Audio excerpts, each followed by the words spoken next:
오늘은 종려주일입니다. 내가 이를 위하여 이때에 왔나이다 라는 제목으로 하나님 말씀 증거하겠습니다. 저희들이 읽었던 요한복음 12장은 이제 예수님께서 예루살렘 성에 입성하시는 이제 마지막 십자가를 지시기 일주일 전에 예루살렘 성에 들어오시는 그 장면부터 시작해서 그 내용을 다루고 있습니다. 수많은 사람들이 예수님께서 예루살렘 성에 온다라는 이야기를 듣고 그 예수님이 오시는 그 입구에 모여들었습니다. 예전에는 그렇게 예수님에 대해서 별로 인정하지 않았어요. 마치 서울 사람들이 부산 촌놈 인정하지 않는 것처럼 예루살렘 성의 이 수도에 있는 사람들이 저 갈릴리 변방에 그 어촌에 있는 그 예수라는 사람 소문은 들었는데 뭐 좀 랍비들보다 말을 더 잘한다더라, 뭐 천국 복음을 전한다더라, 그리고 병자도 고쳤다는데 난 그 못 봐서 모르겠고 어쨌든 그런 소문이 들리는데 잘 인정을 하지 않았어요. 그런데 예루살렘 가까이에 베달이라는 곳에서 세상에 죽은 자를 살렸고 그걸 직접 목격했던 사람들이 예루살렘 와가지고 소문을 막 삽시간에 퍼뜨리는 겁니다. 그래서 예루살렘 성에 특별히 6월절에 굉장히 이 성이 소란스럽게 된 겁니다. 그 사람이 온다더라, 그 예수님이 곧 온다더라. 그래서 많은 사람들이 그래, 이제 드디어 오셨구나, 이제 드디어 우리에게 약속해 주신 그 메시아가 우리를 구원할 자가 오시는구나, 가자 하면서 많은 사람들이 몰려들어가지고 왕이 올 때에 하는 그 종려나무 가지를 흔들면서 자리를 쫙 깔고 예수님이 들어오기를 기다렸습니다. 그리고 예수님 또 오셨습니다. 수많은 사람들이 호산나 호산나 하면서 다윗의 자손이 하면서 노래하면서 열광적으로 예수님을 맞이했습니다. 오늘 13절 말씀 보시면 종려나무 가지를 가지고 맞으러 나가 외치되 호산나 찬송하리로다, 주의 이름으로 오시는 이 곧 이스라엘의 왕이시여. 지금 예루살렘 성에 있는 사람들은 지금 누구를 맞이하는 겁니까? 왕을 맞이하는 그런 마음으로 예수님을 맞이하였다라는 겁니다. 호산나라는 말은 무슨 뜻입니까? 우리를 구원하소서, 구해주소서, 이런 뜻을 가지고 있습니다. 어떤 사람들은 호산나 하면서 이 로마의 압제로부터 우리를 좀 구원해 주십시오. 어떤 사람은 이 가난과 궁핍으로부터 우리를 구원해 주십시오. 어떤 사람은 병과 질병으로부터 이 모든 인생의 문제들로부터 우리를 구원해 주십시오 라고 하면서 그렇게 소리질러 외쳤다라는 것입니다. 성도 여러분, 예수님께서는 이 땅에 참으로 우리의 왕으로 오신 줄로 믿습니다. 주님은 우리를 깊은 고통과 상처와 아픔과 그 고난에서 우리를 구원해 줄 유일한 분이심을 믿으시길 바랍니다. 그분이 오늘 우리의 왕으로 오십니다. 우리도 그분을 마치 2000년 전에 예루살렘 성에서 많은 사람들이 예수님을 그렇게 영접하였던 것처럼 우리도 이 시간 호산나 호산나 외치면서 우리의 왕으로 오십시오 라고 함께 예수님을 모시는 우리 모든 성도님들 되시길 바랍니다. 근데 성경을 보면 예수님께서 오실 때 어떻게 오셨습니까? 그것도 낙이 새끼를 타고 오셨습니다. 여러분, 이 좀 상황은요, 상상을 해보면 좀 약간 좀 우스꽝스러운 장면입니다. 왜냐하면 왕으로 오면은 그 당시에 왕이라고 하면 아주 멋진 말, 군마 이런 것들 타고 와야 되는데 겨우 초라한 그 나귀 새끼를 타고 오셨다고 하니까 마치 이것은요, 요즘 뭐 대통령 이야기하기가 좀 멋이게 하지만 마치 대통령이 올 때에 세발 자전거 타고 들어오는 것과 같은 그런 좀 모습이다라는 것입니다. 많은 사람들이 좀 말은 못했지만 속으로 저거 뭐야 이런 분위기가 된 겁니다. 겨우 나귀 새끼를 타고 오셨다. 아니 시간이 없어서, 아니면 돈이 없어서 말을 준비하지 못했는가? 아니 가마를 드시면 차라리 걸어오시지, 저게 뭐야, 이런 마음이 사람들 마음속에 있었다라는 것입니다. 왜 그러셨을까? 왜 하필이면 좀 멋지게 안 들어오시고 왜 좀 우스꽝스럽게 나귀를 타고 오셨을까? 예수님께서 나귀를 타고 오신 이유는 여러분 스가랴 9장에 보면 이렇게 기록합니다. 시온에 따라 크게 기뻐할지어다, 예루살렘에 따라 즐거이 부를지어다. 보라, 내 왕이 내게 임하시나니 그는 공의로우시며 구원을 베푸시며 겸손하여서 나귀를 타시나니. 너에게 왕이 올 것이다. 근데 그분은 공의로우신 분이고 구원을 베푸시는 그런 분인데 근데 그분은 나귀 타고 오실 것이다. 이렇게 성경에서는 예언하고 있습니다. 그러니 예수님께서 만약 나귀를 타고 오지 않으면 이 성경 구절을 알고 있는 사람은 저분은 메시아가 아니다. 성경에서는 분명히 나귀 타고 온다고 했으니까 저분은 나귀 타고 오지 않았네? 저분은 우리가 기다린 메시아가 아니다. 라는 겁니다. 그래서 예수님께서는 자신이 성경에서 예언한 그 메시아이심을 보여주기 위해서 나귀를 타고 오셨다라는 것입니다. 그리고 두 번째는 예수님께서 겸손한 왕으로 오셨다라는 것을 증명하기 위해서 나귀를 타고 오셨습니다. 여러분, 예수님께서 굳이 자기가 겸손한 왕이라는 것을 증명할 필요가 있을까요? 왜 그래야 되는데요? 안 해도 되지 않습니까? 왜 굳이 겸손하게 보여주실까요? 겸손하게 오면 사람들이 더 알아줄까요? 아니요, 오히려 힘 있는, 능력 있는, 좀 거만한, 좀 위풍당당한 그런 모습이 오히려 사람들에게 더 위압감을 주고 더 경이로움을 주지 않겠냐라는 겁니다. 그런데 예수님께서는 나귀를 타고 오시면서 자신이 겸손한 왕이라는 것을 보여주고 있다라는 것입니다. 그렇게 하지 않으셔도 될 뿐인데도 불구하고 그렇게 하신 이유가 무엇이냐? 결국은 예수님께서 보여주시고자 하는 것은 예수님이 절대로 나귀 탈 뿐이 아니다. 예수님께서는 십자가를 지실 분도 아니다. 예수님께서는 모욕을 당하고 침뱉음을 당하고 뺨을 맞을, 허약하게 채찍을 맞을 분이 절대 아니다. 그런데도 불구하고 그분이 그렇게 하신 이유는 무엇이냐? 그렇게 하셔야 우리를 구원하실 수 있기 때문에, 그렇게 하셔야 우리를 완전히 생명의 주로 우리를 건져주실 수 있기 때문에 예수님께서는 그렇게 겸손한 왕으로 오셨다라는 것입니다. 그 모든 것을 허용하신 이유가 무엇이냐? 거기에 구원이 있기 때문입니다. 십자가 아니고는 우리를 구원할 자가 없기 때문에 거만한 왕으로, 힘 있는 왕으로, 권세 있는 왕으로 와가지고 십자가를 질 리가 없다는 것입니다. 지실 이유도 없다는 것입니다. 그런 취급을 받을 뿐이 아니지만 그래도 예수님께서는 내가 겸손하게 너희의 왕으로 와서 내가 십자가를 진다. 힘이 없어서가 아니라, 능력이 없어서가 아니라, 안 그러셔도 되지만 예수님께서는 우리를 온전히 구원하기 위해서 이 땅에 육신의 몸을 입으시고 이 땅에 오셨고, 그리고 우리와 함께 하셨고, 우리 모든 질고를 다 겪으시고 결국 마지막에 십자가를 지셨다라는 것입니다. 그런데 여러분, 오늘날 예수님은 그 길을 가셨는데 오늘날 예수님을 따르는 성도들과 교회들은 왜 군마를 타고 있는 것일까요? 한때 중세시대 때 교회가 세상을 지배한 때가 있었습니다. 법 위에 교회가 있었고 왕 위에 교회가 있었고 왕 위에 교회가 군림받은 때가 있었습니다.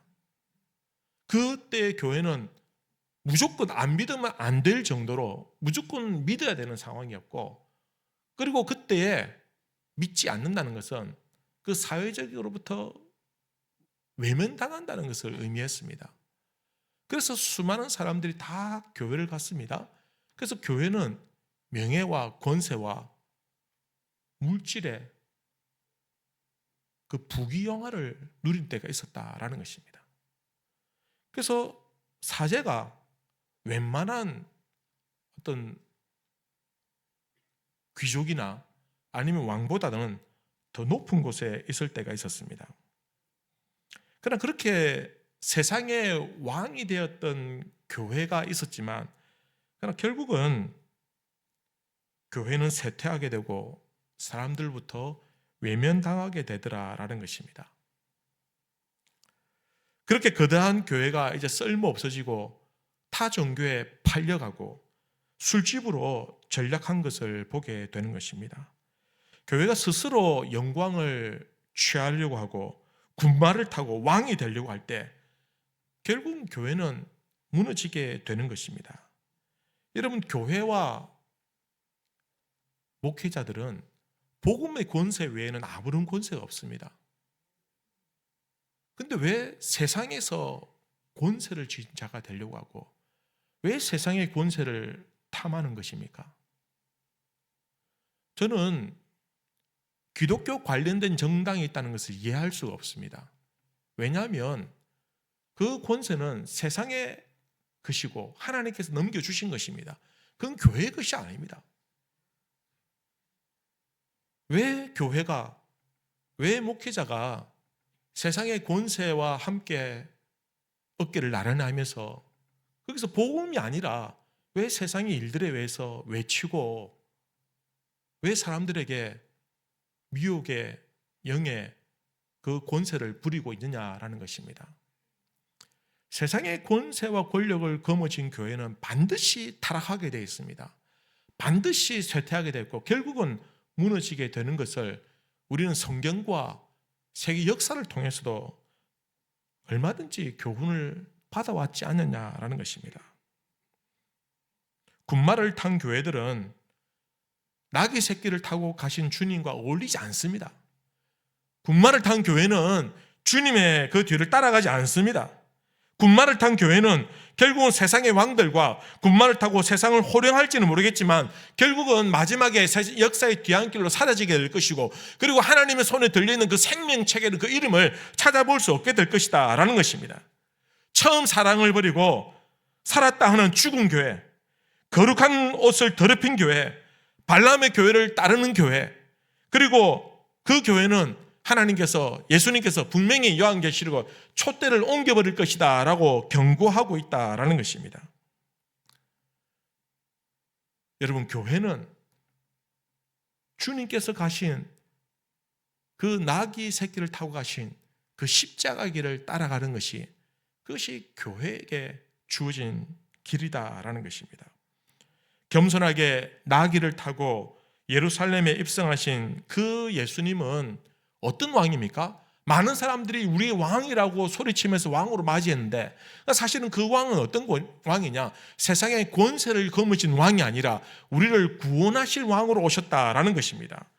다시 한 번 더 스가랴 9장 말씀 보시면 시온에 따라 크게 기뻐할지어다 예루살렘에 따라 걸거이 부를지다 보라 내 왕이 내게 임하이네 그는 공의로우시며 그는 구원을 베푸시며.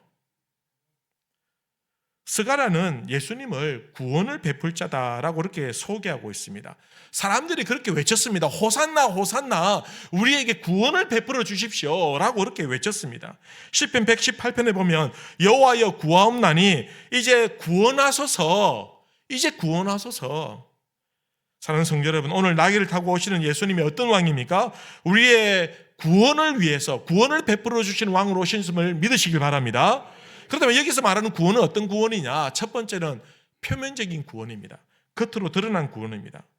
여러분, 예수님께서는 실제로 우리를 그렇게 구원해 주셨습니다. 누가복음 4장에 보면 주의 성령이 내게 임하였나니 이는 가난한 자에게 복음을 전하게 하시려고 내게 기름을 부으시고 나를 보내사 포로된 자에게 자유를, 눈먼 자에게 다시 보게 함을 전파하며 눌린 자를 자유롭게 하며 주의 은혜의 해를 전파하게 하려 하심이라.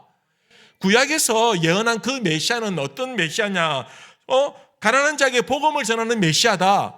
예수님께서 이 말씀을 인용하면서 내가 그런 사람이다. 내가 가난한 자에게 복음을 전하고 내가 기름을 부어주고 포로된 자에게 자유를 주고 눈먼 자에게 다시 보게 하게 될 것이다. 예수님께서 실제로 많은 사람들을 고쳐주시고 치유하시고 자유롭게 하시고 낫게 해주셨습니다. 그게 예수님 사역입니다. 그렇게 표면적인 구원을 베풀어 주셨습니다. 그리고 또한 예수님은 우리의 영혼을, 영적인 구원을 베풀어 주셨습니다. 주님이 주시는 구원에는 이 표면적인 구원보다도 더 중요하고 더 가치가 있고 더 의미 있는 그 영혼의 구원, 죄와 사망의 권세 아래에서 짓눌려 있는 그 모든 표면적인 문제들과 아픔과 고통의 그 원인이 되는 그 죄의 문제를 해결해 주시고 우리 영혼을 구원해 주시는 그 구원은 영적인 구원으로 우리를 구원해 주셨다라는 것입니다. 예수님은 이렇게 구원자로 오셨습니다. 그리고 예수님께서 이렇게 말씀하시면 내가 이 일을 위하여 이때에 왔나이다. 어떤 일입니까? 구원을 위해서 내가 이때에 3년 동안 이 땅에서 사역하시고 이제 마지막에 이제 십자가를 지실 이 타이밍에 이때에 내가 이제 왔나이다 라고 고백하고 있는 것입니다. 이 사실을 알 때 우리는 예수님께서 왜 나귀를 타셨는가를 이해할 수 있습니다. 마태는 이 나귀를 이렇게 표현하고 있습니다. 마태복음 21장에 시온 딸에게 이르기를 내 왕이 내게 임하냐니 그는 겸손하여 나귀 곧 멍에 매는 짐승의 새끼를 탔도다. 예수님께서 나귀를 타셨는데 그 나귀는 어떤 것이냐? 멍에 매는 짐승이다. 짐을 실는. 여러분, 나귀의 목적은 그것입니다. 짐을 싣도록 하는 것이 가장 중요한 목적입니다. 예수님께서 그 나귀를 타신 것은 영적으로 퍼포먼스를 보여주는 겁니다. 이 나귀 새끼의 짐을 싣고 가듯이 내가 세상의 짐을 지고 내가 간다. 그래서 예수님께서는 나귀 새끼를 타시고 멍에를 매는 짐승의 새끼를 타셨다라는 것입니다. 참 기막히지 않습니까? 세상의 모든 죄의 짐을 지고 십자가를 지기 위해서 가시는 그 주님이 지는 그 짐은 멍에를 맨 나귀 새끼를 타고 가신다. 우리의 죄의 짐을. 주님은 지금 나귀를 타신 자신의 모습을 보여주시면서 이 나귀 새끼가 짐을 지고 가는 것이 그의 운명인 것처럼 나도 세상 죄를 지고 십자가의 길을 간다라는 것을 예수님께서 보여주고 있다라는 것입니다. 사랑하는 성도 여러분, 예수님은 어떤 왕이십니까? 우리의 구원의 왕이십니다.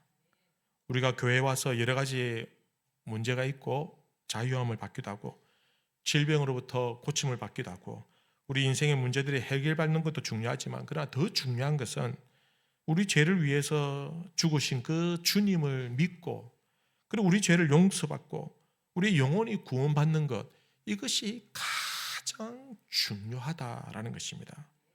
저는 오늘 이 시대 교회가 해야 할 가장 중요한 일이 이 일이라고 확신합니다. 구제하고 나누고 봉사하고 교제하는 것도 다 중요합니다. 그러나 그 중에서 가장 중요한 것은 영혼을 구원하는 일이 가장 중요한 일입니다. 사실 가장 힘든 일이기도 합니다.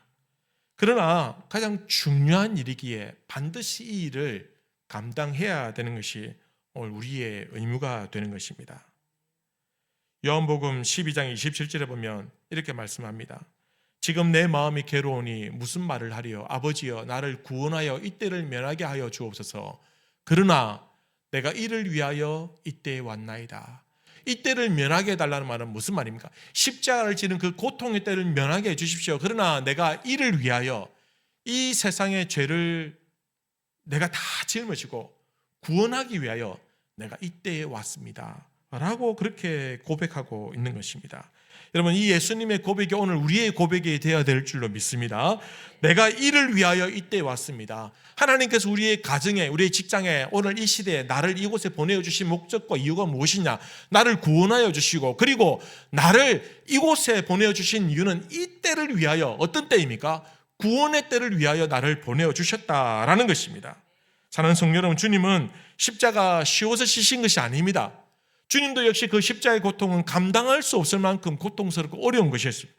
그러나 그럼에도 불구하고 우리를 죄에서 구원하기 위해서 결단하시고 십자가를 지셨다라는 것입니다.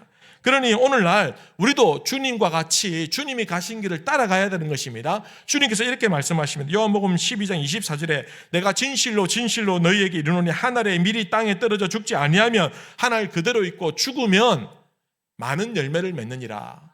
예수님께서 하신 말씀입니다. 내가 죽어야 많은 열매를 맺는다는 걸 내가 잘 알고 있다라는 것입니다. 그러니 오늘날 우리도 역시 우리 다 죽어야 많은 열매를 맺는 겁니다. 내가 죽어져야, 내가 하늘의 미랄처럼 내가 땅에 떨어져 썩어져야, 내가 희생해야, 내가 헌신해야 영혼의 생명들을 얻을 수 있다라는 것입니다. 주님께서 그것을 우리에게 보여주셨습니다. 여러분, 예수를 믿는다는 것은 예수님을 좋아하는 것에서 넘어서서 예수님을 따르는 것을 의미합니다. 예수님을 따른다는 것은 어떤 의미예요? 예수님 어디를 가셨습니까? 예수님 십자가의 길을 가셨습니다. 예수님 나귀 새끼를 타고 가는 그 죄의 짐을 짊어지고 가는 그 길을 가셨습니다. 예수님은 하늘의 미리 땅에 떨어져 죽는 것처럼 희생의 길을 가시고 헌신의 길을 가시고 모든 것을 내려놓는 그 길을 예수님께서 가셨습니다. 그러면은 우리도 그 길을 따라가셔야 되지 않습니까? 그래야 예수님의 제자가 되는 것이죠. 우리의 구원의 길이 어디에 있습니까? 예수님을 따라가는 그 끝에 있는데, 그러면 예수님께서 가셨다고 한다면 오늘 우리가 타고 있는 모든 군마에서 우리는 내려와서 예수님처럼 나귀 새끼를 타고 가야 되지 않느냐는 것입니다. 내가 죽어야 열매를 맺는다라고 분명히 말씀하셨으니, 주님께서 우리의 영혼을 위해서 하늘의 미랄이 되신 것처럼 우리도 이때에 우리가 호흡하고 살아가는 이 세상에 살아있는 동안에 우리가 바로 부름을 받은 그 상황, 그 장소에서, 그 시간에서 우리에게 주신 사명이 무엇이냐? 바로 주님께서 이때를 위하여 이 일을 위하여 내가 왔다라는 것처럼 나도 영혼을 구원하기 위해서 그 자리에 내가 부름을 받았다라는 것을 자각하는 것이 중요합니다. 사랑하는 성도 여러분, 여러분들이 이때를 위하여 여러분의 가정에 있는 줄로 믿습니다. 이때를 위하여 여러분의 직장에 있는 줄로 믿습니다. 이때를 위하여 여러분 우리 교회에 있는 줄로 믿습니다. 여러분 가정을 구원하고 내 가정을 희생하고 내 가정을 위해서 내가 희생하고 내 가정을 내가 살리기 위해서 내가 어떻게 됩니까?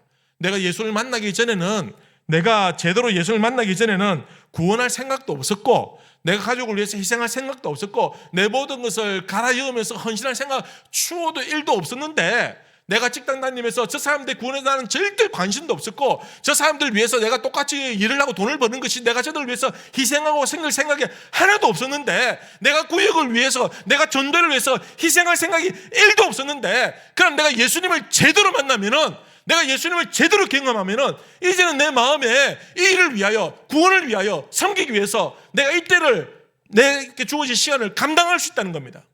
내가 헌신하고 내가 희생하고 내가 낮아질 군마에서 내려와서 나귀 새끼를 탈 그 마음의 준비가 되어 있다는 것입니다.